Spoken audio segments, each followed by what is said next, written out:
E dentro dessas atividades, eu também, além disso, acabei me vinculando ao terceiro setor, mesmo antes do trabalho com a Conscienciologia, né? E todos esses trabalhos foram interessantes porque todos eles me deram oportunidade de estar testando e aprendendo com essa estrutura do empreendedorismo. Então, seja para empreendedorismo, né, convencional, a partir da minha empresa, sendo na parte da administração pública.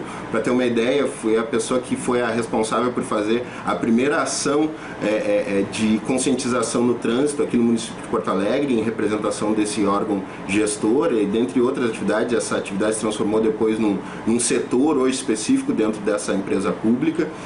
Também na área do terceiro setor tive a oportunidade de atuar dentro dessa área de mobilidade urbana também, com duas ONGs, uma como coordenador de projetos aqui no Rio Grande do Sul e a outra como diretor administrativo também, fazendo diversos eventos, alguns com premiações, inclusive nacionais também, oportunidade de criar inclusive leis, algumas legislações como a questão do Dia do Pedestre, dentro dessa área de mobilidade urbana.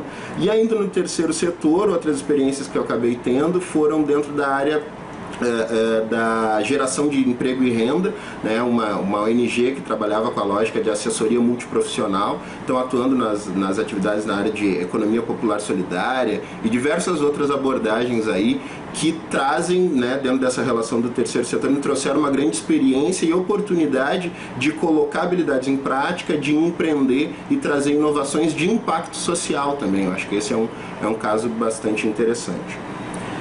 Então, só para a gente fazer aí uma apresentação, como já somos, né, pessoas já estão mais interagindo aí com a questão da Conscienciologia, eu vou passar essa parte mais introdutória. Queria passar então a questão dos objetivos gerais aí do nosso evento, né, que seria basicamente informar as consciências interessadas em priorizar o auxílio a si próprias e a coletividade, em como identificar e empreender essas habilidades multiexistenciais, inovando, né, tanto na questão da planificação quanto na materialização. Ou seja, na prática como é que a gente pode entender as nossas habilidades de múltiplas existências, aquilo que vem se consolidando com a expertise, com a experiência que a gente vem tendo no longo das nossas múltiplas existências, né? E a partir disso, como é que tecnicamente eu consigo ter maiores informações para materializar assuntos que são relacionados à minha programação de vida, aquilo que eu tenho que fazer nesse momento intrafísico, nesse momento de vida aqui. Então, alguns tópicos, né, assim como eu tinha falado, um resumo de um trabalho que eu tenho feito aí com relação a essa parte de empreendedorismo. Nós vamos atuar com a questão do empreendedorismo e voluntariado no Brasil e no mundo. Vamos ver questões como o papel do empreendedor interassistencial, como desreprimir a invulgaridade interassistencial. Vamos trazer uma inovação também em termos de pesquisa que eu estou trabalhando, que é a condição do plano de negócios interassistenciais e o conceito de missão interassistencial. Isso como um pequeno resumo, tanto do que a gente vai trabalhar aqui na palestra, né, quanto das demais abordagens. Eu costumo dizer, gente, até é bom até para a gente continuar tendo esse feedback de como é que vocês estão recebendo o áudio, assim como eu vou estar conversando aqui, que volta e meia, se vocês puderem, tanto mandar perguntas com dúvidas aí com relação ao tema, quanto também continuar mandando esse feedback aí de áudio e vídeo, ok? Então, passando aqui. Do ponto de vista, até para ficar registrado, acho que vale a pena a gente falar só com relação ao paradigma, que, né, nós já sabemos que a Conscienciologia, enquanto uma neociência, ela trabalha com algumas premissas básicas, né, que a gente chama de paradigma. Dentro dessa lógica dessas premissas básicas, tem algumas questões como, por exemplo, todo esse trabalho ele vai considerar necessariamente o saldo que nós somos hoje, ou seja, essa condição da nossa multiexistencialidade. E na prática, essa condição do empreendedorismo interassistencial também, ele considera muito essa transfusão de informação que vem do mais sutil, né, que são as ideias das nossas vivências, dos nossos aprendizados multiexistenciais e extrafísicos, até chegar naquilo que é o mais material, vamos dizer assim, dentro da condição intrafísica. Ou seja, então ele vem do mental soma, da parte de discernimento, da parte mais da intelecção, até a materialização, a ação prática, que pode ser o empreender inovações aqui na condição multiexistencial, multidimensional. Junto com isso, a gente, por óbvio, trabalha com a lógica do pensene, ou seja, pensamento, sentimento e energia. Por quê? A gente parte do princípio que toda ação empreendedora, ela pode ser tanto causa ou consequência desse padrão médio da tua pensanidade. Ou seja, a tua base de emanação, a tua base de interação com o conteúdo dos teus pensamentos, sentimentos e energias vai ser uma expressividade natural daquelas prioridades de empreendimento, das prioridades de atuação dentro dessa condição no intrafísico, né? Especialmente falando, como é o nosso caso. E passando também, eu acho que de uma maneira bem resumida aqui, que no geral a gente faz essa abordagem de paradigma com um pouco mais de tempo, mas como os ouvintes aí, os web conferencistas aí também já tem mais um lastro na Conscienciologia, a gente pode dar uma passada mais rápida, e no meio aí da apresentação, caso surja alguma dúvida, em especial com relação aos assuntos da Conscienciologia, com relação aos assuntos específicos de paradigma, por favor, façam aí as suas abordagens. E o último assunto que eu quero pegar aqui com relação ao paradigma é o LabCon. O que é o LabCon? É o laboratório consciencial. Então, inclusive, eu começo essa nossa apresentação partindo desse princípio, dessa lógica do laboratório consciencial. Quero pedir desculpa desde mais para vocês na configuração aqui da passagem do arquivo da apresentação, desconfigurou aí as imagens, né? Mas a primeiro círculo ali, ele está falando da condição de crise. Então aqui tem mais ou menos o resumo de por que eu comecei a me interessar e por que eu passei a trabalhar então com essa estrutura temática do empreendedorismo interassistencial. A crise, basicamente falando, é um contexto em que eu me vi. Eu sou voluntário então da Conscienciologia desde 2005 e passei a ser docente a partir de 2006. Desde esse período de 2006, quando eu comecei a docência, a interação mesmo em 2005 como voluntariado, mais ou menos pelo período de final de 2009, início de 2010, eu estava mesmo com uma estrutura pessoal, financeira, profissional, interagindo com a condição do voluntariado mesmo, eu estava me questionando sobre diversas abordagens, sobre questões pessoais. Em especial pela rotina, o excesso, um certo, inclusive, workaholismo que eu tinha, né, e tenho que continuar me cuidando para não cada vez mais ser prudente dentro dessa lógica. O que acontecia? Eu tinha muitas atividades e comecei a questionar onde eu estava investindo o meu tempo e as minhas energias. Mais do que onde eu estava investindo esse tempo e as energias, eu sim, já tinha conhecido a questão de ProEx, mas isso não estava claro. Inclusive era isso que me trazia a condição dessa crise. Porque eu comecei a questionar, eu tinha uma tendência em não sabendo o que eu tenho que fazer, eu vou lá e faço tudo. Então eu acabava me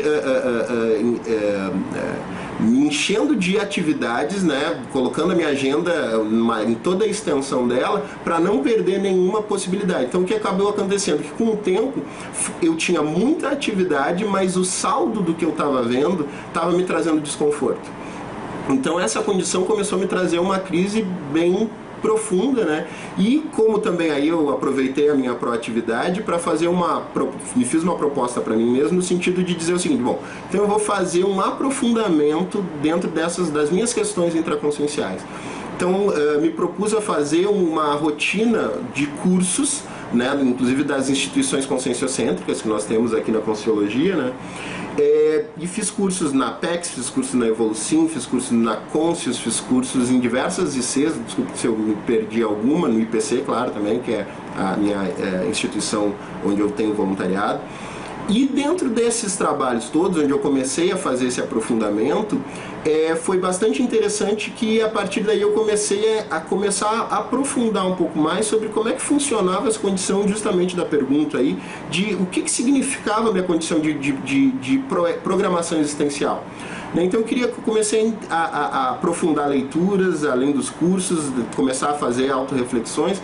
E foi muito interessante que durante esse período, dentro das diversas ferramentas e materiais bibliográficos, eu achei um material que inclusive é um artigo de um grupo da Conscienciologia, que é o grupo do Greenvex, né, da inversão existencial, que dentro desse trabalho eles estavam falando sobre a condição da invexometria, e me chamou muita atenção um dado que tinha ali, que era da condição de que 70% dos intermissivistas, ou seja, os nossos colegas aí da condição de priorização do processo evolutivo, 70%, e olha só, não é 20, nem 30, nem 40, 70% eram incompletistas.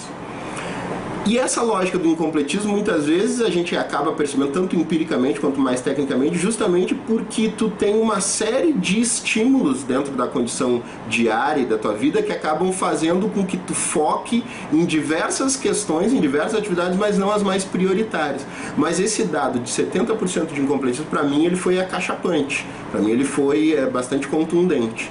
E aí eu comecei a pensar, bom, como é que eu posso então resolver essa questão? Nesse mesmo período, né, lá pelo período mais ou menos de 2009 também, eu estava fazendo um processo de montagem da minha empresa, né, que trabalha nessa área de inteligência e pós-venda, na questão da internet. Eu estava estruturando ela e principalmente fazendo algumas atividades para a gente entrou num período de incubação, né, dentro de uma universidade que tem áreas de auxílio à formação de empresas. E aí nesse período eu comecei a interagir com algumas ferramentas técnicas também, né, na parte da administração, embora eu também seja técnico em administração e a minha pós-graduação é na área também pega questões da administração, né, eu nunca tinha efetivamente trabalhado com uma ferramenta que eu vi que é chamada plano de negócio. E isso foi muito interessante porque a partir dessa ferramenta eu comecei a perceber e a querer entender mais cientificamente como é que funcionava essa estrutura, e comecei a perceber que diversas empresas, isso poderia ser uma ferramenta bastante útil para auxiliar empresas a ter uma maior vitalidade, a ter uma maior organização e atuação dentro do contexto aí geral. Dentro desse processo de montar a empresa, entender e estudar o plano de negócios, também um outro dado me chamou muita atenção, que foi a questão justamente da mortalidade das pequenas e médias empresas, pequenas e microempresas no Brasil, que muito próximo àquele dado dos 70% de incompletismo era de 60%, ou seja, 60% das empresas não conseguiam chegar na sua condição de maioridade organizacional, passando dos 5 anos de existência. Ou seja, 60% delas tinham uma alta mortalidade. Esse dado eu peguei de um trabalho feito pelo Sebrae, né, que trabalha com o índice e a taxa de mortalidade de empresas, de pequenas e microempresas no Brasil.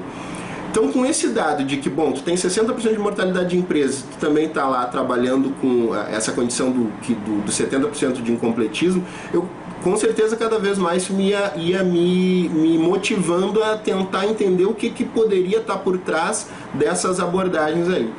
E aí eu cheguei numa condição da solução. O que foi essa solução? Eu achei um estudo, inclusive num livro, né, que é do José Dornelas, né, que fala sobre empreendedorismo, que a Universidade de Harvard estava trabalhando com fez uma pesquisa na qual ela percebeu, dentro dessa pesquisa que foi feita com várias empresas, que 60% das empresas que atuaram com seu planejamento a partir de um aprofundamento técnico de mercado e de vivência a partir de um plano de negócios, chamado Business Plan, né, também tiveram 60% de sobrevivência, vamos dizer assim, dentro da condição de mercado online. Então esses 3 dados me chamaram muita atenção, então eu achei também uma relação de sincronicidade, né? Então eu comecei a entender que o próprio processo de entender a condição do empreendedorismo tinha tudo a ver com a minha condição de ProEx, com a minha condição, inclusive, de interação com o processo da conscienciologia. Então isso foi bastante interessante dentro desses cursos, inclusive eu comecei a fazer algumas extrapolações no sentido de entender que na prática o primeiro empreendedorismo que a gente acaba interagindo é a nossa própria ressoma, né? Que é um momento que interage com consins, com consciex, onde tu é uma parte bastante importante, mas é mais uma pessoa, é mais uma variável, mais um participante desse processo, porque tu faz um planejamento, porque tu interage com diversas demandas, tu tem, vamos dizer assim, metas com relação à tua ProEx, à interação, a um sistema em que tu vai interagir no auxílio aos outros e tudo mais. Então eu comecei a ver que existia uma correlação entre todos esses processos. Então a partir disso foi quando eu comecei a ver que, bom, seria interessante então aprofundar isso como um tema de pesquisa. Então eu tive a oportunidade aí de fazer também um aprofundamento que acabei apresentando depois no Congresso de Empreendedorismo do IPC, mas foi muito interessante quando mesmo depois desse levantamento, eu deixei isso daí meio na gaveta, né, como a gente faz com algumas pesquisas, né, infelizmente, mas foi muito interessante a sincronicidade que aconteceu, que na época, lá para 2010, eu era um dos coordenadores da área de técnico científico no IPC, mas eu cuidava mais da parte de pesquisa, e tinha uma minha colega que me perguntou, fez a seguinte pergunta: Dirceu, o que tu acha de a gente fazer uma reunião docente trabalhando com a condição do empreendedorismo docente? Só que detalhe, ela não fazia a menor ideia que eu estava há pouco tempo estudando e aprofundando esse tema. Então assim, aproveitando um pouco dos insights dos amparadores, né, eu resolvi tomar vergonha na cara e aprofundar efetivamente, levar a sério um pouco mais esse processo e aprofundar isso, né, nesse sentido. Tudo certo até aqui, pessoal? Tá dando pra entender aí?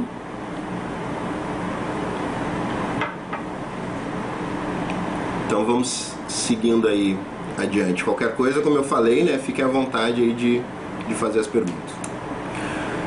O que a gente já pode começar a trabalhar? Então vamos, dentro dessa lógica mais técnica, vamos começar a entender um pouco mais a sério como é que funciona e se dá esse processo do empreendedorismo. Começando pelo que é o empreendedorismo. Né? Eu tenho um conceito bastante interessante, então, desse José Dornelas, né, que empreendedorismo seria o envolvimento de pessoas e processos que junto levam a transformação de ideias em oportunidades. O dado mais relevante aí é que dentro desse processo de transformar ideias e oportunidades existe uma relação de aproveitamento e inovação. Então essa relação de inovação ela é bem importante para a gente entender o que a gente precisa trazer, e isso daí para dar nossa condição de ProEx, e esse vai ser o nosso saldo desse nosso momento intrafísico. Então a condição de empreendedorismo e inovação ela é diretamente proporcional. Temos uma pergunta aqui, né? Se é possível manter uma pequena empresa ou é necessário para a empresa tornar grande para permanecer no mercado? As grandes empresas geralmente implicam muito estresse, realmente. Nós vamos falar justamente um pouco aqui de como é que, quanto é importante, qual a relação relevante nessa interação prática do empreendedorismo, analisando ele como uma essência da tua base profissional. Ou seja, no momento quando a gente pensa em montar uma empresa, não é só porque a gente quer montar uma empresa, mas se é porque a gente quer trazer algo novo ou trazer a sustentabilidade nossa financeira.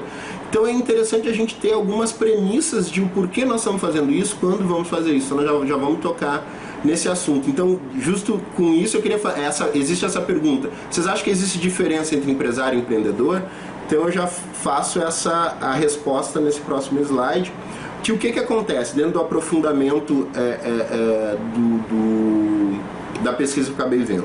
Eu percebi que existe uma relação, isso daí não é só eu que falo, mas existe uma relação de estar contido, né? Ou seja, o empreendedor, ele pode estar contido na condição de empreendedor, a pessoa ser empresário, e pode, normalmente precisa inclusive, estar contido na condição de empresário, tu ser um administrador. Ou seja, para te ser um empreendedor, tu tem que ser um bom administrador, não necessariamente tu tem que ser empresário, mas tu tem que ser alguém que traz uma inovação, e esse é o ponto. Em algum período histórico, né, como a condição de ser empreendedor era alguém que administrava ou gerenciava grandes produções, né, em especial trabalhando com, não assumia o risco financeiro, mas sim o risco emocional relacionado com esses eventos, a condição de administrar ficou diretamente colada com essa condição de ser empreendedor. E, por óbvio, aí, como consequência, né, nos nossos aí, o século 20, 21, aí começou pelo tamanho das empresas e essa complexidade, né, que a colega aí tinha comentado, da administração, o conceito de empreendedor e gerente administrador ficou muito próximo. Mas então a gente começa a ver que existe uma diferenciação. Por quê? Para te ser um administrador hoje, em especial na nossa condição empresarial, não necessariamente tu precisa ser nem sequer um empresário. Tu é um gerente de determinados recursos dentro de uma empresa. A condição do empresário, por exemplo, se tu tá trazendo uma inovação, tu é um empresário e um empreendedor. Agora vamos dizer se tu é alguém que tem, por exemplo, uma franquia e está levando a cabo aí uma condição de algum projeto, de algum trabalho que alguém anteriormente produziu, não necessariamente está sendo empreendedor, mas tu é um empresário, tu vai ser uma liderança de atuação de gestão, uma liderança de pessoas, mas não necessariamente na condição de empreendedor. Quem tem o empreendedor, no caso desse exemplo da franquia, seria a pessoa que produziu a inovação que hoje, nesse caso, seria uma rede aí com possíveis franqueados. Né? Mas tu é um empresário, tu é alguém que está fazendo uma atuação direta dentro dessa lógica de mercado. Agora, aí é que está o empreendedor. Trazendo à tona, então, esse conceito que nós trouxemos da condição da inovação, o empreendedor, sim, ele precisa ter, no geral, a condição de ser um bom administrador. Muitas vezes, na grande maioria das vezes, ele também vai ser um empresário. Então, existem 3 tipos de empreendedor. O empreendedor convencional, que seria um empreendedor de negócios.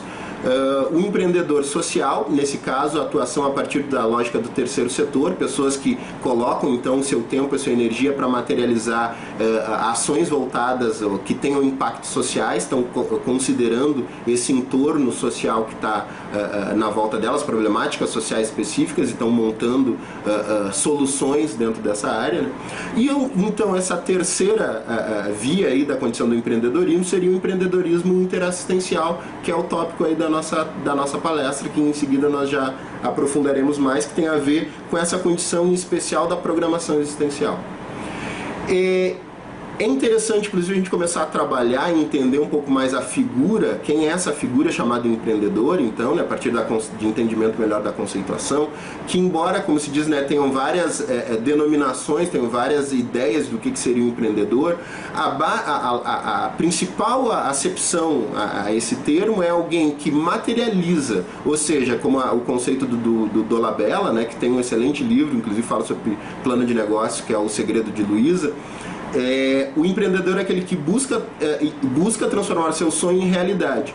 Então eu inclusive trago um novo conceito, que seria esse empreendedor inconformado, né? Ele é um eterno inconformado, mas comprometido com a otimização do seu meio ambiente, ou seja, ele é comprometido em materializar suas ideias com informação, com técnica, e alguém que tem muita proatividade, ou seja, é alguém que usa a sua proatividade para materializar demandas de um contexto que ele percebe alguma oportunidade em função de alguma carência social, de alguma carência do mercado, de alguma demanda específica dentro da abordagem social. Então vale a pena aí a gente também fazer esse entendimento, alguns números aí também vou passar meio rápido aí para a gente ter um entendimento, mas vale a pena entender o contexto atual que nós estamos vivendo, o empreendedorismo no Brasil. Para vocês terem uma ideia, esses dados são de 2009, eu já andei dando uma consultada que a partir de 2012, 2013 já tínhamos chegado a mais de 7 milhões de micro e pequenas empresas, mas conforme os dados aí da pesquisa da VCSA, que eu busquei essas informações também, e também já tinha visto na pesquisa do Sebrae, existem mais de 5,5 milhões de empresas, como eu falei, chegando já a quase 7 milhões. Mas o dado mais relevante desse número é que, assim como essas empresas, a produção enorme que a gente acaba vendo dessas micro e pequenas empresas, a grande relação de importância dela é que, primeiro, as pessoas estão buscando trazer esse seu conceito de autossustentabilidade, ou seja, estão buscando trazer, colocar em prática o seu jeito de levar a sua vida, o seu jeito de trazer uma inovação para determinado contexto, mas também o seu jeito de gerar a sua condição de sustentabilidade financeira. Mas mais do que isso, analisando o conceito, inclusive, do paradigma consciencial, a formação de empresas acaba sendo uma grande oportunidade de reconciliações grupocármicas. Tanto reconciliações grupocármicas quanto criação de novas interprisões grupocármicas, é óbvio, né? Por quê? Porque na prática o que acontece? A condição da montagem de uma nova empresa, se a gente acaba sabendo aí que na condição de multidimensionalidade, às vezes a gente trombar com uma pessoa na rua e pedir desculpa logo em seguida, ou deixar um rastro, limpar o nosso rastro pensênico numa interação, é bastante importante, porque se aquela pessoa que a gente encontrou na rua, por coincidência, ela já pode ter tido algum contato com a gente em outras vidas, imaginem as pessoas que por algum motivo entram na interação dentro de uma empresa e passam a interagir com o teu holopensene materializado. Que a gente pode trazer essa concepção de que, de certa forma, a materialização de um negócio, a materialização de uma empresa é a materialização da tua condição holopensênica, do teu processo, dos teus pensamentos, sentimentos e energia. E tem pessoas que interagem com isso. Então são grandes oportunidades. Eu costumo dizer que as empresas acabam sendo microcélulas sociais. Então, dentro dessas microcélulas sociais, nós temos grandes oportunidades de fazer uma interação positiva com essas pessoas que acabam interagindo com a gente. E o que chama atenção também, né, um outro dado aí da pesquisa, é que dentro dessa lógica de empreender, não mais por necessidade, aí tá, antigamente a gente via muitas pessoas dizendo que iam montar uma empresa, no Brasil aqui, quem é um pouco mais antigo se lembra do período aí do processo dos PDVs, que as pessoas saíam das empresas pegando um dinheiro, que é o pedido de demissão voluntária, né? E saíram fazendo empresas, mas muito mais porque estavam sem uma ocupação profissional, né? Então acabava sendo mais uma necessidade de tu colocar aquele dinheiro, colocar aquele valor que tu tinha para voltar a ter uma tentativa de sustentabilidade financeira.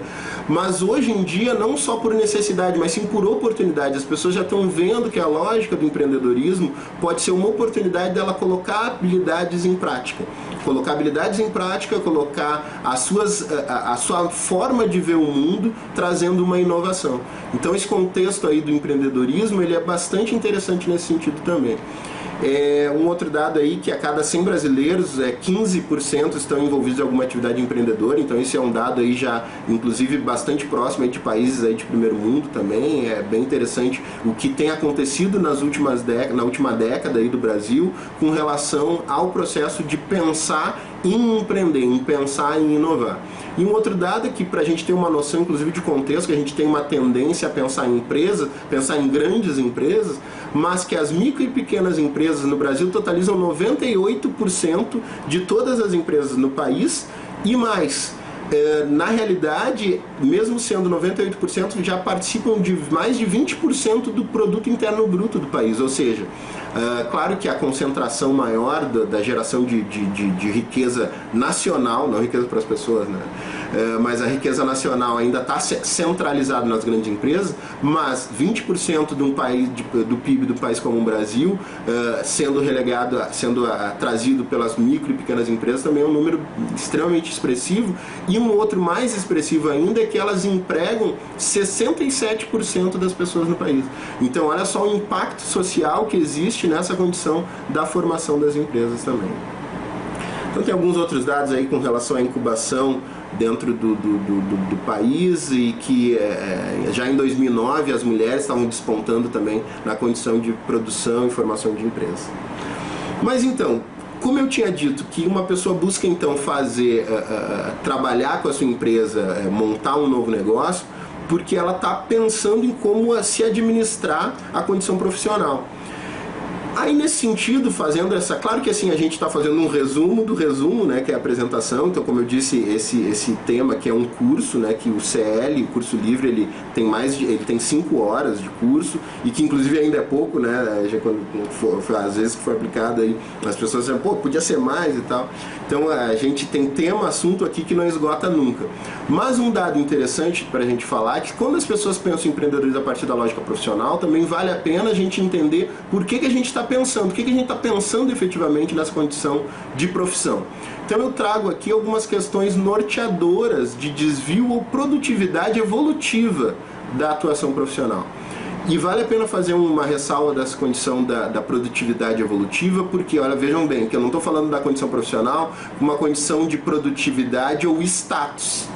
Porque a tendência de tu pensar, seja lá na condição, não, vou ser empresário, agora vou montar uma empresa, ou eu não tenho tenho uma baixa autoestima com relação ao meu trabalho, ou que eu queria estar fazendo, deveria estar fazendo mais coisas, é que na realidade as pessoas ficam pensando o seguinte, estão muito mais voltadas à condição do status envolvido né, do que efetivamente se estão fazendo as perguntas certas com relação à produtividade evolutiva do que elas têm na mão.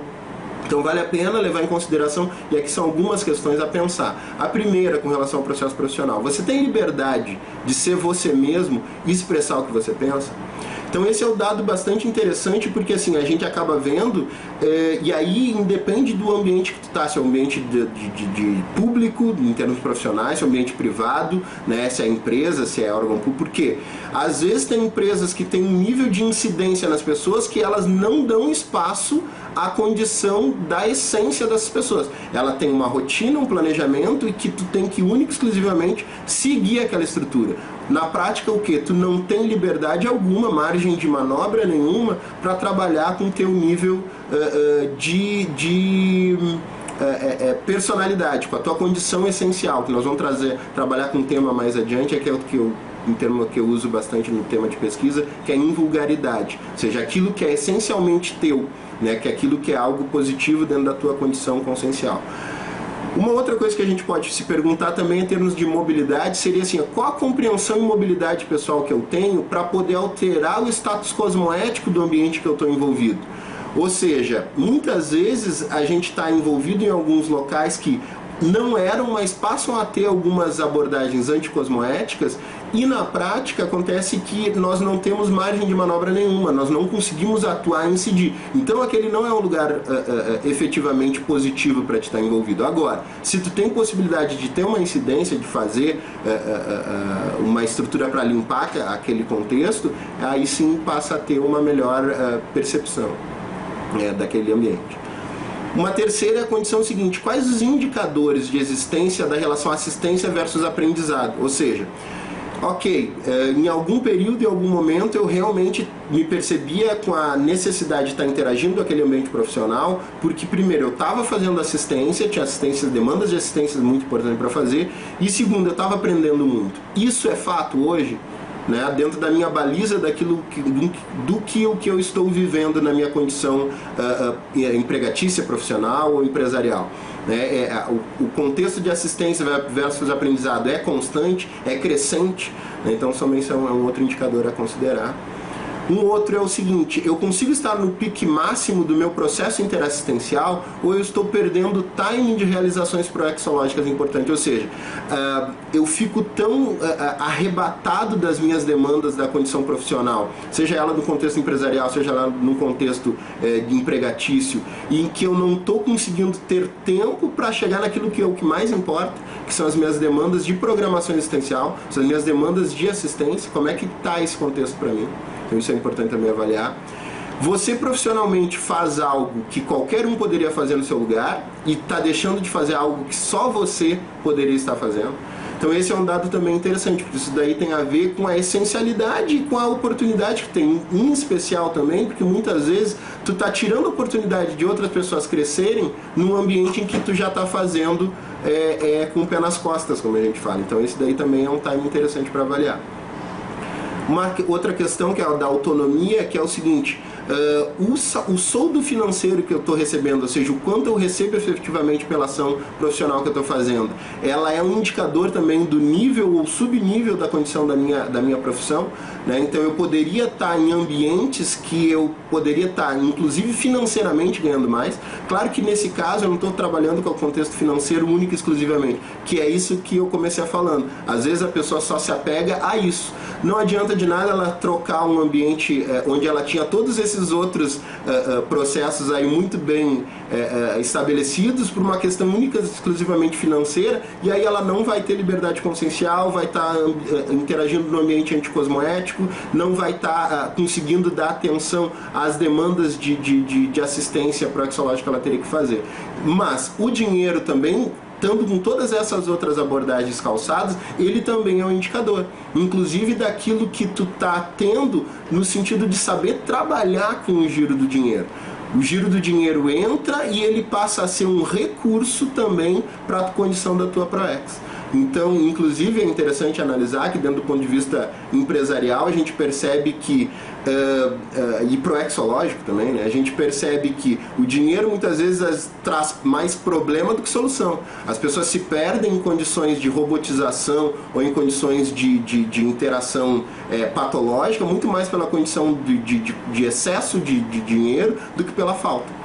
Né? Então isso daí é um dado bem interessante para levar em consideração também dentro dessa. Agora, ninguém está falando aqui que nós temos que fazer voto de pobreza, né? Em nenhum momento estou falando. Pelo contrário, inclusive, e nós temos na ferramenta que é aplicada aí também no curso, algumas demandas para analisar o quanto tu entende e consegue perceber que a tua condição financeira pode ser importante para o teu processo de programação existencial. Quanto tu está ciente disso e daqui a pouco o teu contexto financeiro para a tua ProEx solicita muito mais, inclusive, daquilo que tu acha que precisaria. Então vale a pena fazer um aprofundamento também nesse contexto. E por último, aqui também vale a pena a gente falar que é o seguinte, eu consigo manter uma produtividade conexiva pró-evolutiva. O que seria isso?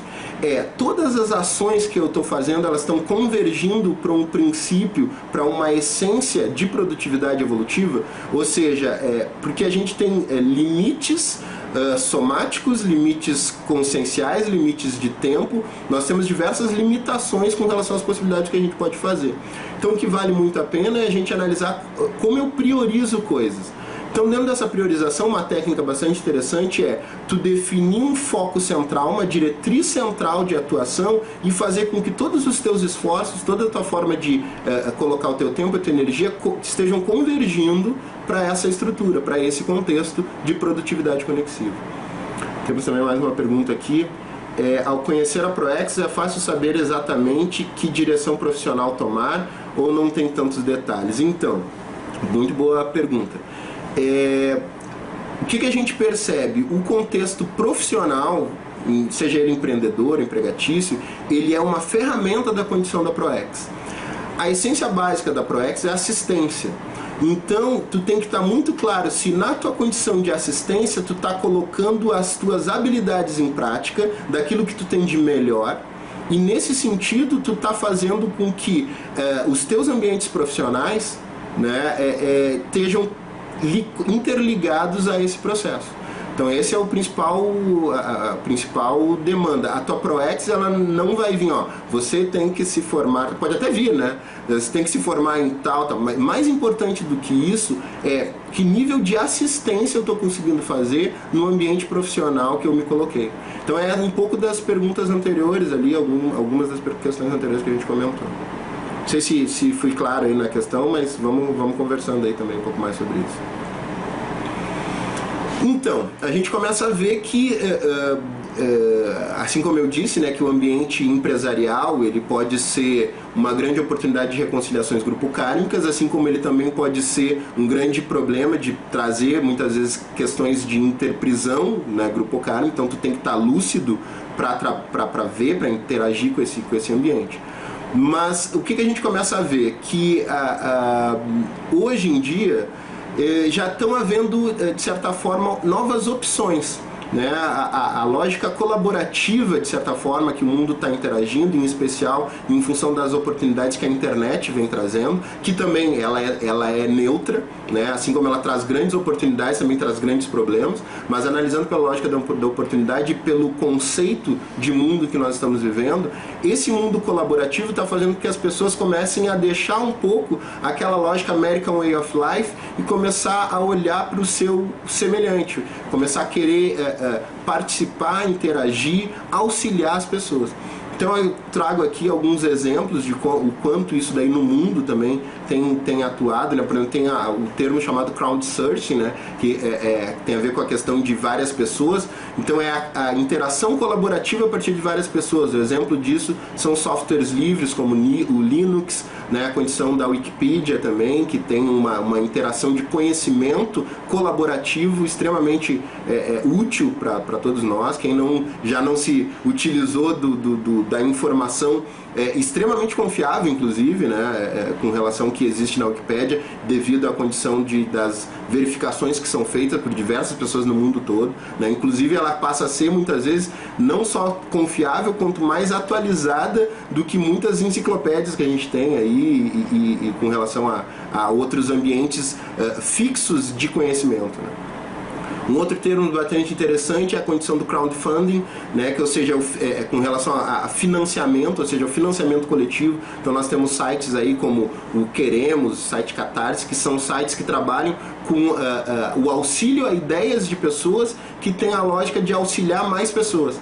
Então eles são abordagens que faz com que tu tenha uma ideia ou tu tenha uma demanda, e essa demanda pode ser compartilhada com diversas outras pessoas, e aí a partir daí se materializa coisas a partir de uma interação que a internet possibilita. O co-work também, que são espaços coletivos de trabalho, né, onde as pessoas hoje em dia já estão saindo daquela condição de estar imersa ou ilhada dentro somente do seu local de trabalho, então estão interagindo dentro desse processo de ambiente de trabalho. Ou seja, o co-work é um espaço colaborativo onde tem várias empresas e dali saem vários novos negócios, justamente por essa possibilidade de interação que as empresas passam a ter uma com as outras. E dentro da condição mais voltada para o processo do paradigma multidimensional, multiexistencial, teve uma iniciativa que houve também na Conscienciologia, de um trabalho que a gente vai falar um pouco mais adiante aí da condição de empresas centradas na consciência, mas teve um esforço da cooperativa teática também, que foi o pessoal que auxiliou a formação lá do CAEC, né, e hoje é a ARAC, e que montou uma empresa que principalmente trabalhava com a condição de sustentabilidade financeira individual, mas principalmente já focava, já visava resultados além do resultado econômico financeiro, e sim resultados que iam até o final dos processos, muitas vezes fazendo assistência com o próprio trabalho que essa empresa epicentrava. Então, vale a pena a gente trazer aqui também, esses são os outros dados com relação, então, um desses tipos de empreendedorismo, que é o chamado empreendedorismo social, né? Então, que trabalha com a lógica do voluntariado, são as ONGs, o que a gente chama de terceiro setor. A ONU, em 2001, definiu o ano 2001 como o Ano Internacional do Voluntariado. Então teve várias ações em função desse sentido, né? E na década, 10 anos depois, então foi feitas as comemorações da década desse ano do voluntariado. Então, junto com isso, o Brasil, em conjunto com a ONU, propiciou uma pesquisa fazendo uma varredura aí de como é que estava o status do voluntariado no país, e trouxe, eu fiz aqui um resumo aí de algumas informações, mas dados bastante interessantes, como por exemplo alguns como esse: 1 em cada 4 brasileiros com mais de 16 anos, ou seja, 35 milhões de pessoas fazem ou já fizeram algum trabalho voluntário. Então esse é um dado bastante interessante para a gente analisar como isso, enquanto tendência, as pessoas já estão vendo novas formas de colocar o seu tempo e energia para trazer soluções, para trazer possibilidades novas de satisfação com relação ao que elas estão fazendo, como elas estão empregando aí as suas habilidades, seu tempo. Outra questão da idade, né, uma média de idade de 39 anos, então assim, as pessoas não passam a priorizar a condição de fazer algo para os outros, de ser voluntário só depois quando já estão na terceira idade, ou não, agora já me aposentei, então agora eu vou começar a mexer e fazer coisas relacionadas a isso. Então não é, a lógica geral não é essa, então a gente percebe. Outra, então elas têm família, muitas vezes constituída, já têm filhos, né, em média, inclusive, elas não estão, né, têm compromissos já de vida que conseguem priorizar outras demandas, outros compromissos, que é fazer auxílio aos demais. Uma outra dado interessante é que a maioria é da classe C, ou seja, 43%. Então a gente pode, quem tivesse talvez uma percepção de que não, só quem já está com a condição financeira e de vida já estabelecida que pode se dar o tempo de fazer algo para os outros, não é essa a realidade que foi identificada também. As pessoas trabalham fora. Com relação ao tempo, a segunda pesquisa, o serviço voluntário é exercido em média já há 5 anos, então isso é um dado também que as pessoas começam e levam a cabo, não é uma atividade pontual, né, que elas começam e terminam, fazer, auxiliar os outros, então elas acabam trazendo aquilo ali como uma nova rotina de vida também. Uma pergunta aqui do Luiz é que a grande maioria dos voluntários fica no nível da TACOM e as pessoas percebem isso normalmente. Não passa dos 5 anos. Sim, com certeza que se tu for analisar a condição de que a grande maioria das atividades de voluntariado tem relacionadas a TACOM, mas também a gente pode fazer uma abordagem que também tem muita demanda básica dentro, em especial no nosso país, né? Então, assim, com certeza, e a gente vai falar aí da condição do voluntariado relacionado ao processo mais da TARES, que é a tarefa de esclarecimento, né? Mas existem muitas demandas relacionadas a questões de atendimentos básicos, e é importante ter pessoas também que estão fazendo essa abordagem com relação aos outros, né? Então, não se perde nenhuma atividade. O mais importante do ponto de vista conceitual aí é que as pessoas, de certa forma, elas estão se dando a atenção à possibilidade de pensar no outro, né? Considerando o estágio planetário em que nós somos muito mais um planeta, muito mais hospital do que escola, tu já ter, dentro em especial do Brasil, que é um país também ainda muito carente, pessoas que também já estão fazendo, isso daí de certa forma é positivo já. O colega aqui, o Kepa, pergunta o que são classes A, B e C. Então, classes A, B e C são uma classificação econômica definida na maioria dos países, né, em especial aqui no Brasil, para definir uma faixa de renda de pessoas. Então, por alusão à classe A, seria um perfil de renda, inclusive foi mudado agora no ano de 2010, como é que era esse critério de classificação. Mas a classe A, então, as pessoas com alta renda, B, uma renda um pouco menor, e assim sucessivamente.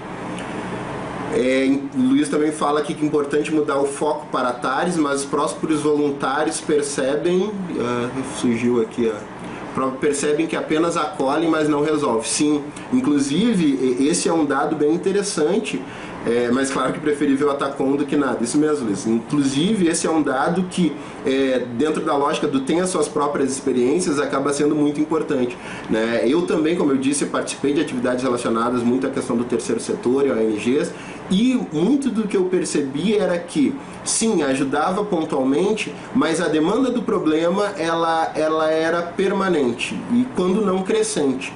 Né? Isso não significa que daí tu vai deixar e não dar mais assistência às pessoas, não. Mas a questão chave é, eu, particularmente, em que situação, considerando a necessidade de priorização de tempo e de vida, em que situação que eu preciso estar? Né? Eu posso estar na condição da TARES, que inclusive ela tem uma lógica muito mais do atacado, onde eu vou estar trabalhando com pessoas que podem ser multiplicadores de uma abordagem que mexe mais na raiz, ou eu vou estar mais no contexto de varejo, mais operacional da TACOM. Então, inclusive, isso daí tem a ver com o processo de autopesquisa que tu acaba fazendo nesse sentido. Então, vamos passando aqui. Nesse contexto, a gente acaba vendo aí algumas relações, algumas questões que a gente pode fazer, e aí já fazendo também uma alusão aí à pergunta aí do colega, a ProEx, curso intermissivo. Onde é que eu quero chegar?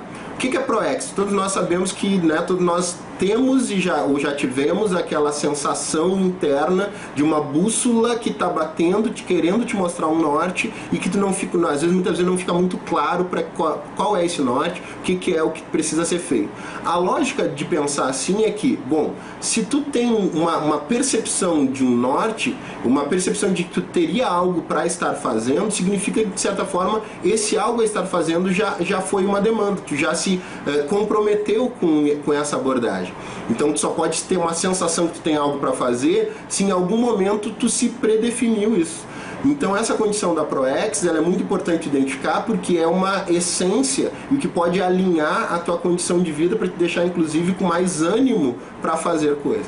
Mas o que é essa ProEx? Essa ProEx é algo que é definido no que a gente chama de curso intermissivo, né, que é um processo de qualificação, vamos dizer assim, mas é um repasse de informações tanto do teu processo holobiográfico quanto das tuas próximas demandas que tu vai ter entre missões de vida. É uma panorâmica que tu acaba tendo entre as diversas missões de vidas que tu vai ter entre uma e outra.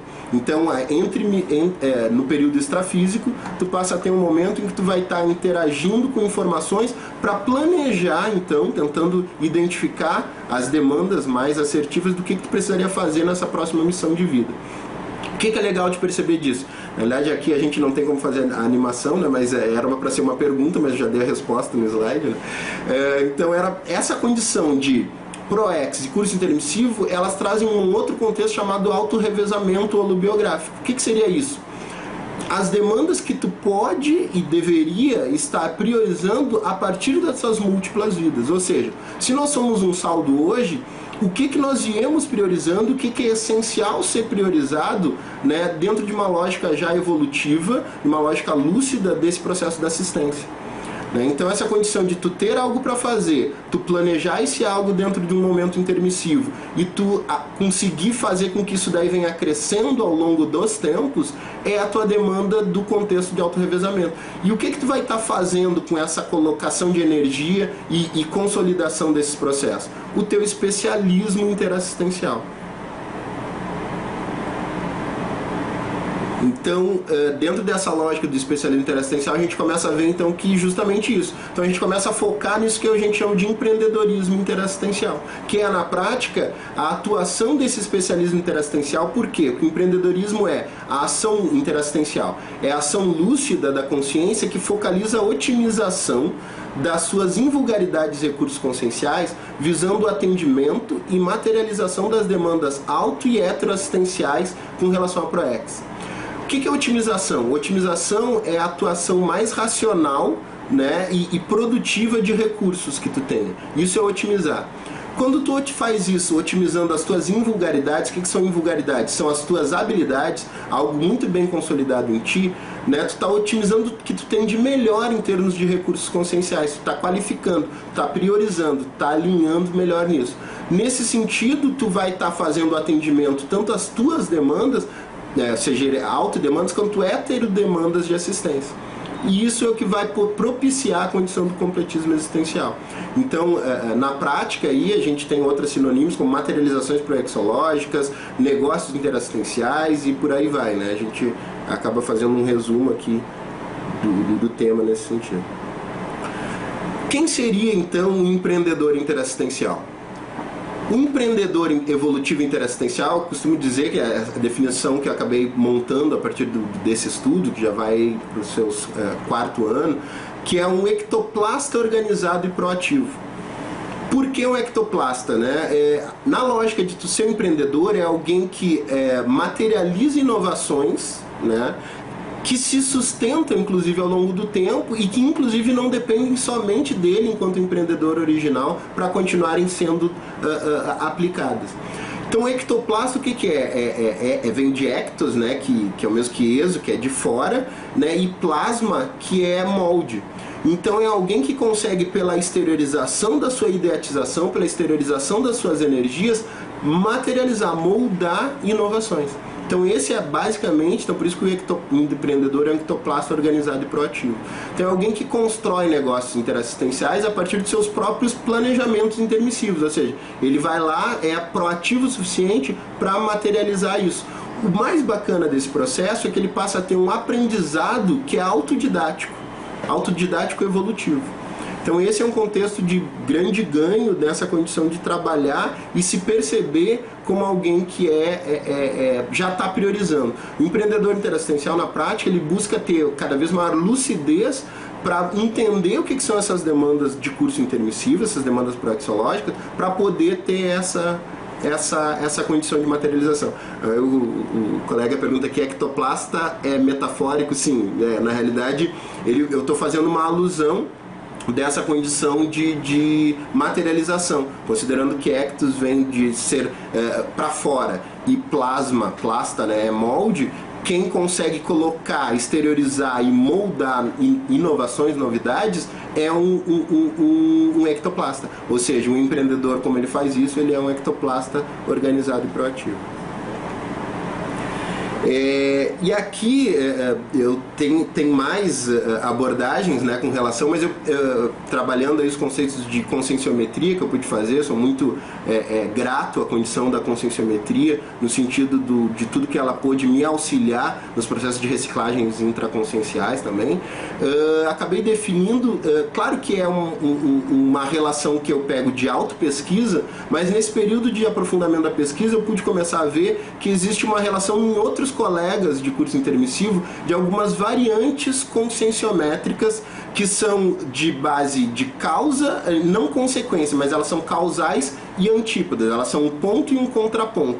Elas não têm aqui o propósito de dizer que elas sejam, uma é mais positiva, outra é negativa, não. Elas são só variáveis que têm uma ação e reação no viver, no interagir de alguém que tem essas características de ser um empreendedor interassistencial. Que são elas?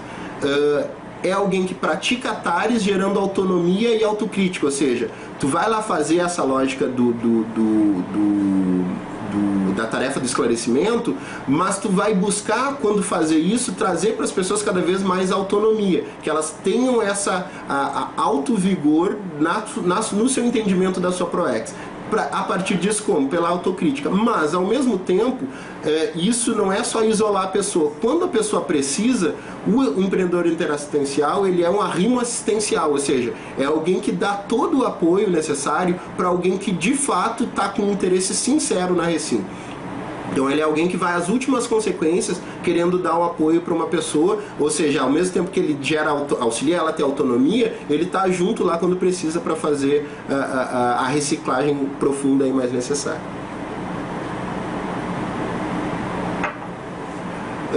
Uma outra característica é que ele forma líderes com capacidade de serem melhores consciências que ele próprio. Então isso é também um dado interessante. Teu propósito ali é auxiliar a desenvolver pessoas.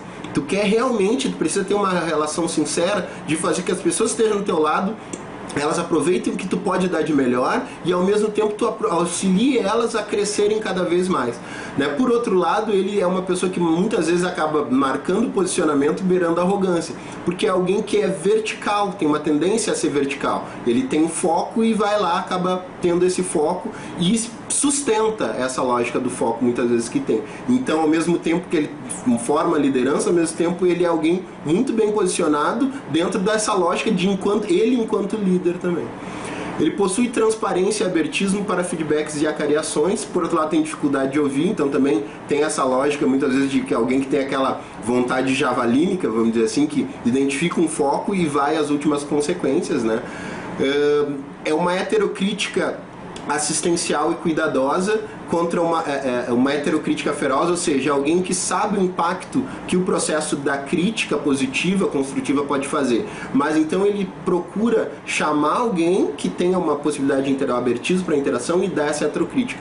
Por outro lado, com ele mesmo é alguém que tem uma característica e uma autocrítica extremamente aguda, né? Então consegue ter uma percepção, então por isso muitas vezes a condição da autoconscienciometria é bastante ativa nesse sentido, né?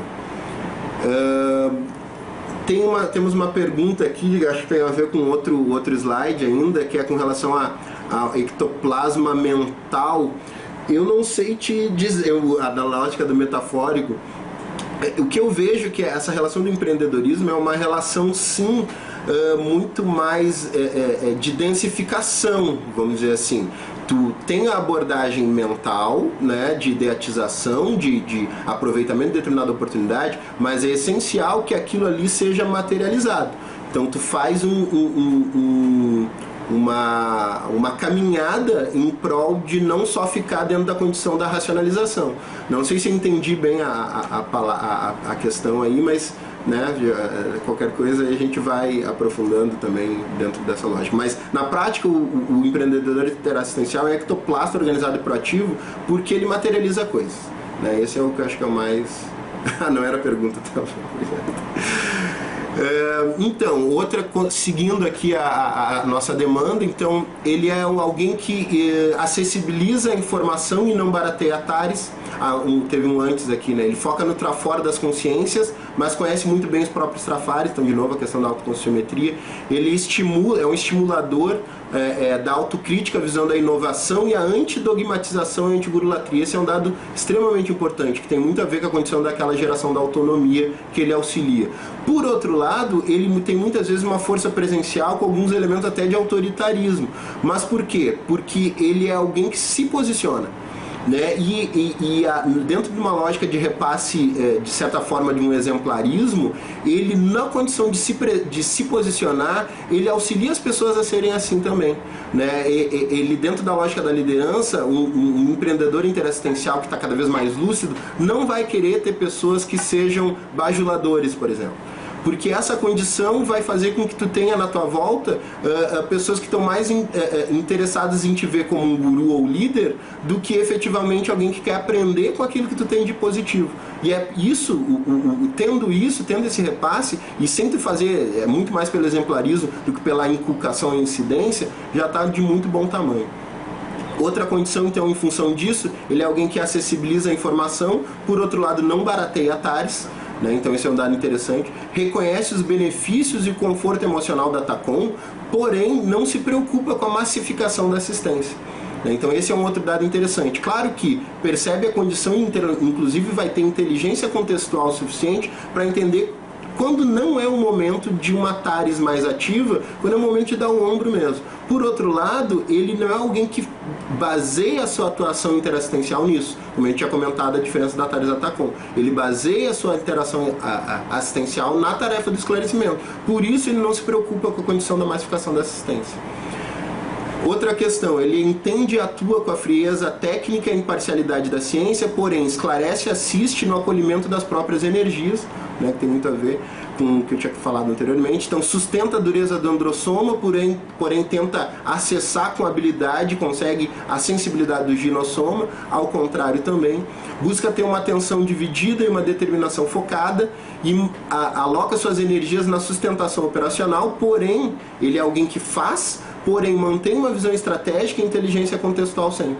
Ele consegue, e esse é um grande desafio muitas vezes isso. Tu tem uma capacidade de ter uma visão estratégica mais ampla do contexto, mas ao mesmo tempo está no dia a dia do operacional.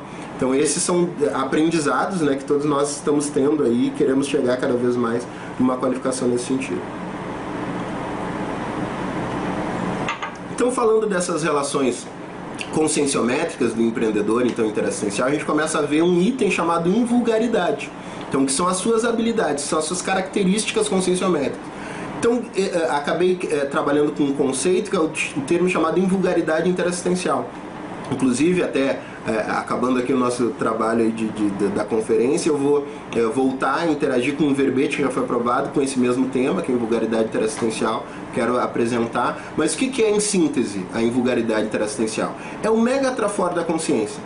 Né? Ele é diferente, até ele é mais do que seria a singularidade, né? Porque ele não é só algo que só tu tenha.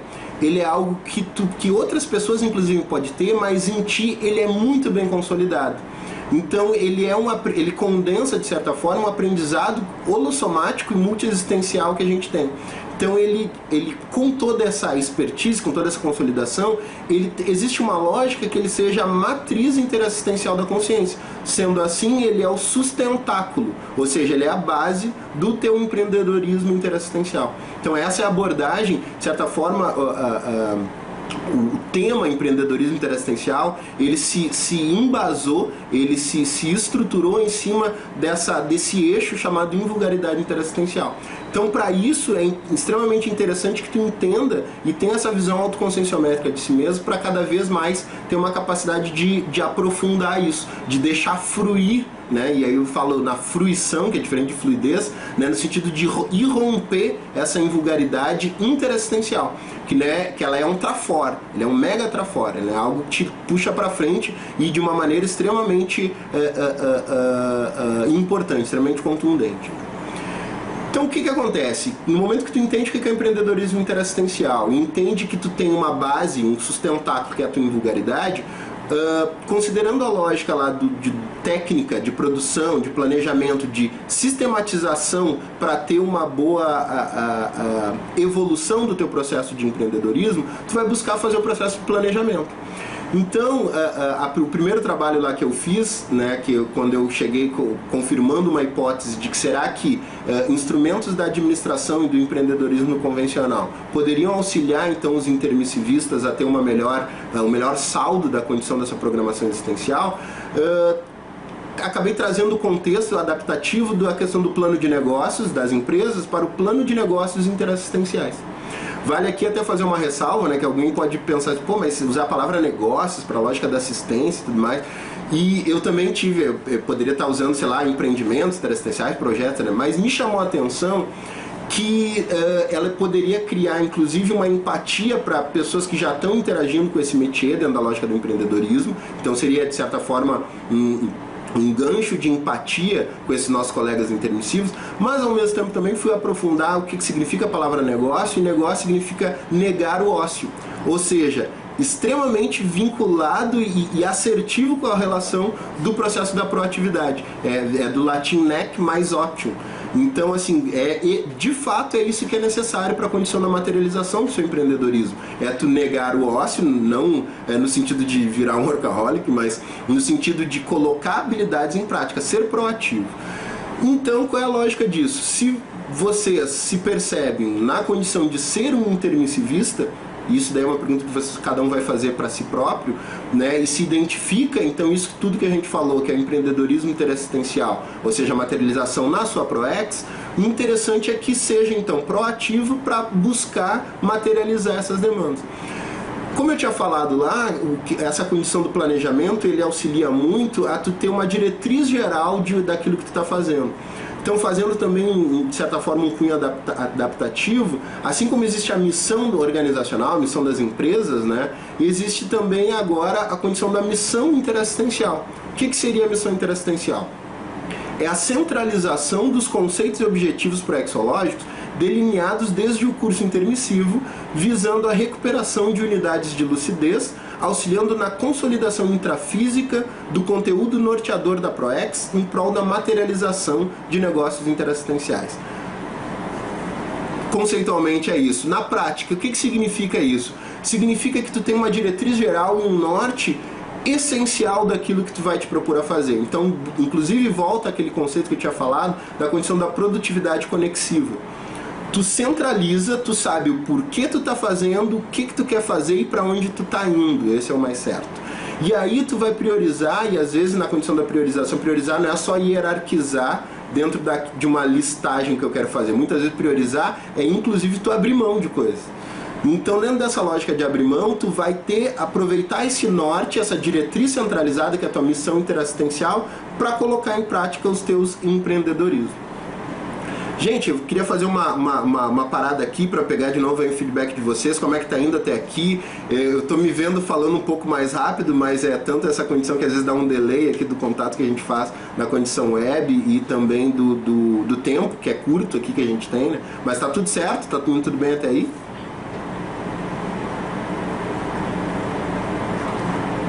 Beleza. Tem uma pergunta então, inclusive aqui, que pode explicar melhor o que é baratear atares? Beleza. A condição de baratear atares seria o seguinte: na ânsia de fazer a massificação da tua atuação assistencial, tu deixar de priorizar aquilo que é o mais essencial, aquilo que é o esclarecimento efetivamente às consciências. Então a gente tinha falado lá de alguns conceitos da importância de pensar nos outros, e aí por isso o Brasil tem aumentado a condição do voluntariado. Por outro lado também, é importante que tu tenha uma lógica de, ao pensar em estruturar empreendedorismos, a colocar as tuas habilidades em prática, que tu pense que o que tu quer é cada vez mais auxiliar a formar novas multiplicadores do esclarecimento. E não somente criar empreendedorismo, nesse caso interassistencial que nós estamos comentando, que deem um prato, deem naquela lógica da frase conhecida de dar o prato e ensinar a pescar. Então, ou seja, que tu tenha algo que de fato se estabelece, mas é algo que vai, em primeiro lugar, na raiz dos problemas e auxilia as pessoas a fazerem uma catarse, uma recim, né, uma reciclagem intraconsciencial que consideram algo muito mais aprofundado, ou seja, ela vai na essência do processo de cura e não somente na condição ali da consolação, vamos dizer assim. Seria mais ou menos isso, não baratear atares. Seguindo aqui, então, eu faço, normalmente é um brainstorm, né? Essa daqui é uma apresentação que também é uma apresentação do pré-curso, né, que a gente faz. Então eu faço uma pergunta, né, qual seria a diferença e semelhança entre empreendedorismo, então eu já vou dar a resposta para vocês. Existem, não somente, mas a gente pode analisar a partir de duas óticas, né, o âmbito geral e o âmbito individual. O que vale a pena analisar a diferença entre empreendedorismo convencional e interassistencial? No âmbito geral, existe o processo a semelhança é que existe o processo de inovação. Inovação está envolvida na condição desse empreendedorismo. Por outro lado, do âmbito geral, a diferença seria o paradigma. Né? Na condição do empreendedorismo convencional, o paradigma é mecanicista, no geral, as pessoas acabam atuando dentro de uma lógica apenas intrafísica, e no interassistencial é intrínseco, essencial, inerente à lógica de entendimento do paradigma. Do ponto de vista individual, a semelhança a pessoa que é um empreendedor interassistencial, ele tem uma capacidade, que é a capacidade de materialização. E isso é uma capacidade que a gente percebe também nos empreendedores, nos empresários, nos empreendedores convencionais. Então, de certa forma, até focando num público-alvo desse tema, né, a gente acaba percebendo que nós temos vários colegas de curso intermissivo, pessoas que são pessoas éticas, pessoas que estão querendo buscar algo novo para a sua vida, né, no sentido de entender e se centrar mais e ter um foco mais equilibrado de atuação intrafísica. Por outro lado, eles ainda não encontraram essa lógica da multidimensionalidade, mas eles têm uma essência que é uma capacidade de materialização de coisas.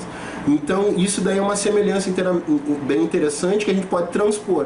Do ponto de vista das diferenças é o seguinte: o empreendedorismo convencional ele tem o foco, por óbvio, no lucro da empresa, de seus acionistas e nas metas financeiras daquele negócio. Do ponto de vista interassistencial, o empreendedorismo ele tem o lucro que ele visa é o lucro intraconsciencial, e as metas são metas evolutivas que ele acaba propondo e visualizando. Temos mais uma pergunta aqui. Eu sou professora de inglês e eu gostaria de começar um instituto. Isso pode ser considerado empreendedorismo interassistencial? Boa pergunta. A lógica do empreendedorismo, e olha só, tu acabou de dar a fonte para o próximo slide. No curso a gente faz um aprofundamento melhor do processo, digamos assim, evolutivo da instauração de empresas, vamos dizer assim, que seria uma lógica evolutiva também de uma organização, considerando ela, de certa forma, até como uma pessoa. Esses empreendedorismos, uma empresa ela pode ter uma lógica robotizada, que a gente chama que inclusive seria uma empresa com uma lógica sociopata, né? Ou ela pode ter uma lógica reurbanizadora. O que a gente quer dizer com isso?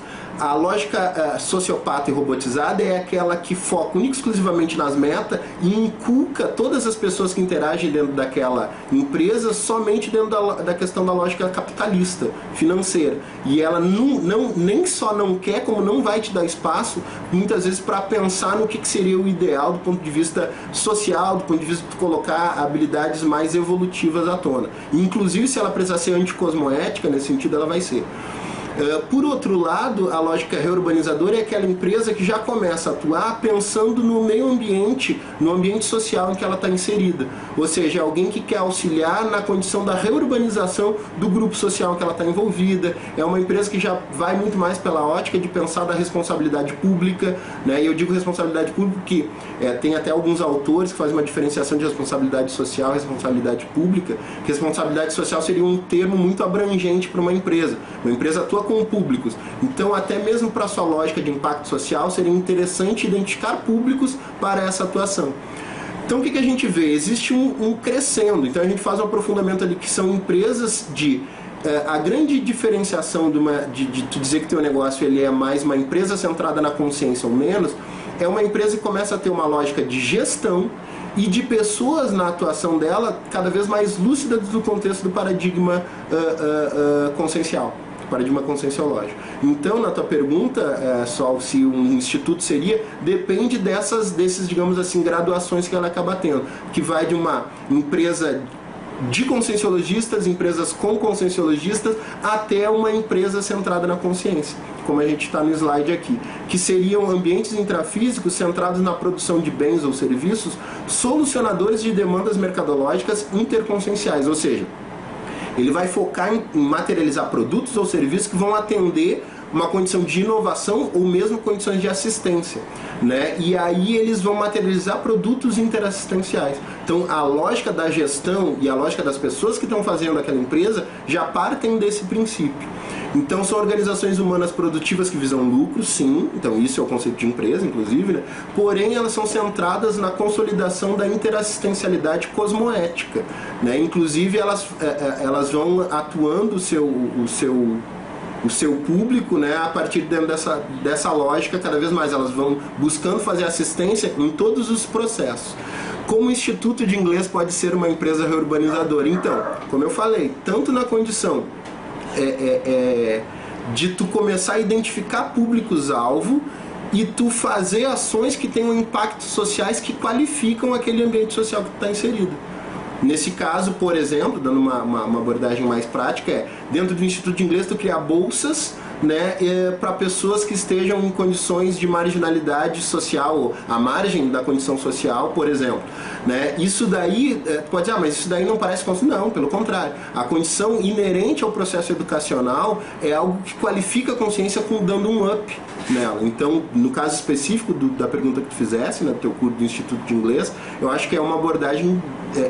ele já larga na frente, já numa possibilidade de fazer essa reurbanização, de fazer atividades positivas. Por exemplo, diferente muitas vezes de quem monta, nada contra, né, o mercado financeiro precisa, mas quem monta uma empresa, por exemplo, de análise financeira exclusivamente, que ela não produz efetivamente nenhum produto, ela não produz uma mercadoria, e muitas vezes tu vive em cima do processo de especulação. Né? Eu não estou fazendo juízo de valor dessa condição empresarial, mas o fato é que ela tem muita pouca margem de fazer um impacto social a partir disso, a não ser que ela foque, querer, digamos assim, fazer uma distribuição dos seus lucros a partir disso. Mas aí uma distribuição de lucros, ela teria que fazer um novo negócio para fazer uma lógica mais urbanizadora, para fazer up aí com as pessoas. Então, na prática, voltando aqui para o slide, a empresa centrada na consciência tem uma ciclologia, né, que ela seria mais que um trabalho, mais que um serviço, mais que um produto, ou seja, mais que uma empresa. Então, esses são os conceitos que a gente traz. Aí, saindo do ambiente organizacional e voltando para a lógica mais intraconsciencial, né, pessoal, então existe um termo muito interessante chamado do para-papel organizacional.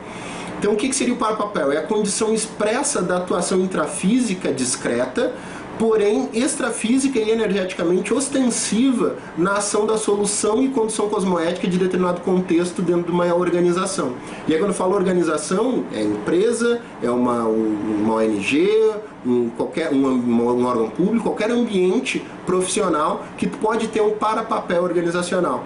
Então, nesse caso, é uma condição que muitas vezes não tem nenhum investimento hierárquico, vamos dizer assim, de responsabilidade pela resolução de determinado contexto, mas ela está lúcida dentro daquele ambiente organizacional e ela acaba atuando dentro de uma lógica buscando desassédio. Então ela faz essa conexão extrafísica com relação, e energética com relação a determinado contexto e atua ostensivamente, mas ao mesmo tempo de uma maneira silenciosa. Né? O que é o legal disso? Além de ser uma abordagem possível de fazer um treinamento cada vez maior de desenvolvimento parapsíquico, e também a condição de aprendendo como é que funciona a condição de teleguiamento assistencial, tu também está buscando cada vez mais com essa lucidez atuar dentro da tua lógica, da tua identidade intermissiva. Então essa é o conceito geral aí. Então também temos uma ciclologia aí abordando, que significa autossatisfação, autorreconhecimento, reconhecimento extrafísico. Ou seja, tu não faz isso para que muitas vezes intrafisicamente ninguém sabe o que tu está fazendo, mas tu está tendo uma atuação no processo de desassédio extremamente importante dentro de determinado contexto. Mas aí onde é que vai estar o valor real disso? Na tua autossatisfação, tu vai se reconhecer como importante, tendo auxiliado na resolução de determinado contexto, e tu não está somando pontos para fazer média. Os pontos, digamos assim, que tu está somando tem a ver com o reconhecimento extrafísico da importância, da lucidez e do trabalho que tu está fazendo em determinado contexto.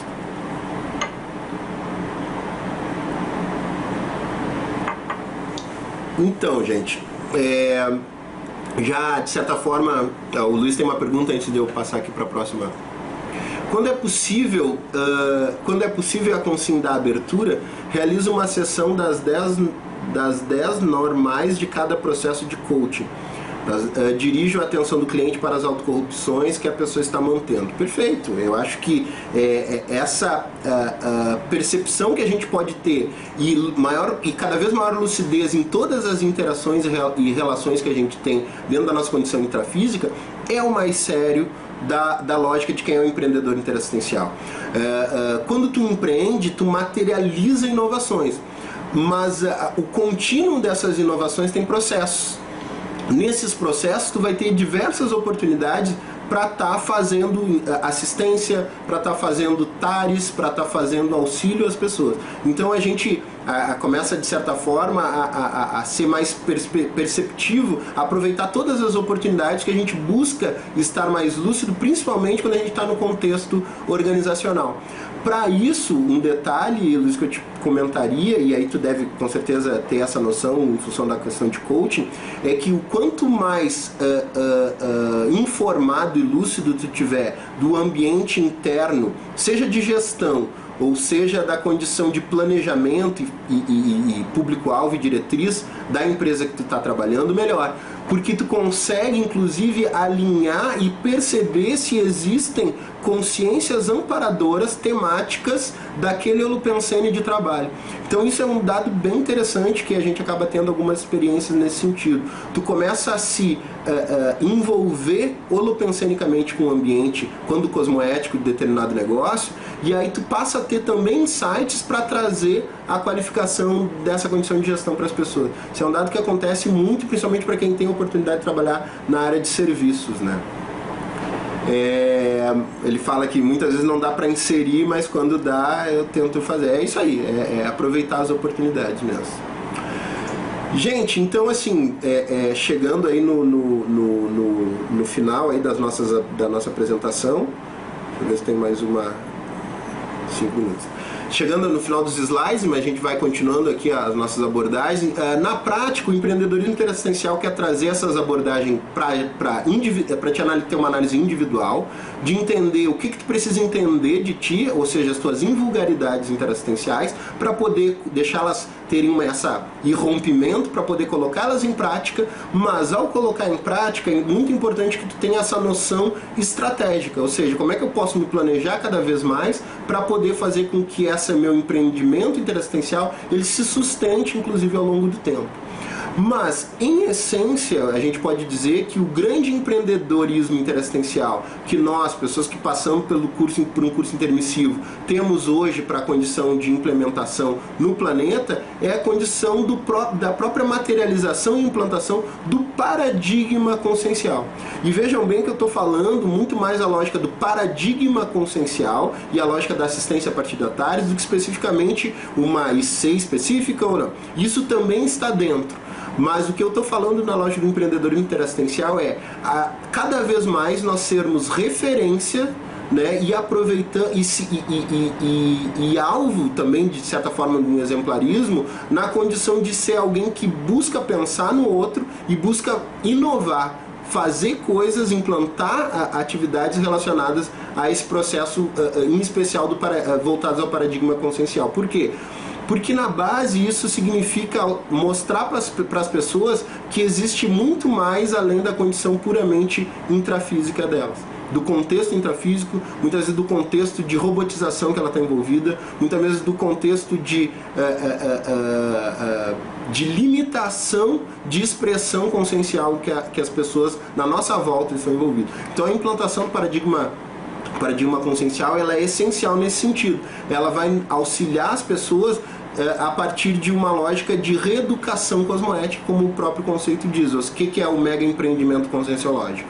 É o trabalho conjunto dos voluntários da conscienciologia objetivando a construção de obras libertárias em prol da reeducação cosmoética das consciências humanas, nessa dimensão intrafísica. Então esse é o recado que a gente tenta deixar, o que eu percebo e cada vez mais quero colocar energia nisso, é que somente o fazer dessas abordagens aí desse tema de pesquisa, aprofundar a pesquisa, apresentar e fazer tudo isso, está gerando, de certa forma, no contexto que eu eu estou trazendo, que é o de escalabilidade interassistencial. O que seria essa escalabilidade? É a capacidade de multiplicação do teu esforço interassistencial. De novo, como eu já falei antes, nada a ver com baratear o teu processo de TARES. Essa escalabilidade interassistencial, essa capacidade de cada vez aumento da multiplicação, ela é importante porque tu vai ter condições de encontrar justamente aquelas demandas grupocármicas, o teu principal público-alvo daquilo que está fazendo, que é bom para ti, mas ao mesmo tempo pode ser essencial e muito motivador, positivo para os outros. Então no momento que tu pega lá e começa a se envolver com esses empreendimentos interassistenciais, tu vai firmando, calçando, consolidando dentro da tua condição, inclusive paramnemônica, dentro da tua condição intraconsciencial, esses elementos que vão ser emocionalmente importantes para te buscar esses cons, essas unidades de lucidez nas próximas vidas. Então por isso a importância de empreender e dentro dessa lógica interassistencial.